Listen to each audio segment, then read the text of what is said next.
જિંદગી એવી ના જીવશો કે લોકો ફરિયાદ કરે. જિંદગી એવી જીવો કે લોકો ફરી યાદ કરે. અને તેને માટે બસ એટલું જ કરો કે ગમે તેવું ના બોલો, ગમે તેવું બોલો. કાકા સાહેબ કાલેલકર 5 વાક્યમાં કેટલું બધું સમજાવી દીધું કે ઝાકળ બેઠું પાંદડે ને ડાળીને શું ભાર. બસ એટલું જ હળવું જીવવું, શું રાગ દ્વેષ ને શું ખાર. 1 કપ ચા ચાલશે પણ 1 કપ ટી નહીં ચાલે. કરેક્ટ? તમે પોતાને ગમો છો એ તો જિંદગીનો જશ્ન છે. બીજાને તમે નથી ગમતા એ તો એનો પ્રશ્ન છે. ખરી વાત ને? માણસની મોટી તકલીફ એ છે કે એને તરત જોઈએ, સરસ જોઈએ અને મફત જોઈએ. બધું જ એક સાથે જોઈએ.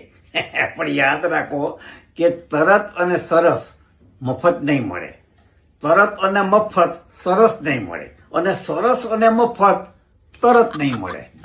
ખરી વાત ને?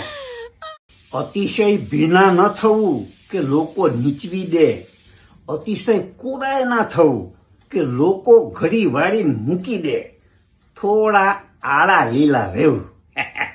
જેથી શું થાય કે લોકોને સમજ નહીં પડે કે આને તડકે રખાય કે છાય. હું હંમેશા કહું છું કે બચત જરૂર કરો.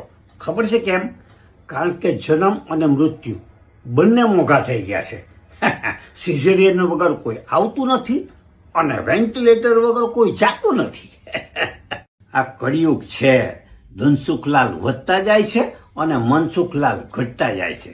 શાંતિલાલ દેખાતા જ નથી અને માગીલાલ જ દેખાય છે. અને દેવીલાલ તો મળતા જ નથી. અને રાયચંદ રસ્તે રઝળતા મળી જાય છે. અને જ્ઞાનચંદ તો ગલ્લે ગલ્લે જોવાના મળે છે તમને. જિંદગી 4 दिन की होती है, પણ એની ખબર માણસને ચોથે દિવસે જ પડે છે. પ્રભુ બધાને ખાલી હાથે મોકલે છે અને ખાલી હાથે પાછા ઉપર લઈ લે છે. ખબર છે કેમ? કારણ કે હિસાબની માથાકૂટ ના થાય ને એટલે જ. રાવણની એક વાત સારી હતી કે એ એના 10 ચહેરા બતાવતો હતો, જ્યારે આજનો માણસનો ચહેરો એક જ હોય છે પણ બાકીના 9 છુપાયેલા હોય છે. દુનિયામાં સૌથી મોટી ખાઈ કઈ ખબર છે? અદેખાઈ. અને દુનિયામાં સૌથી મોટો ખાડો કયો ખબર છે? હે?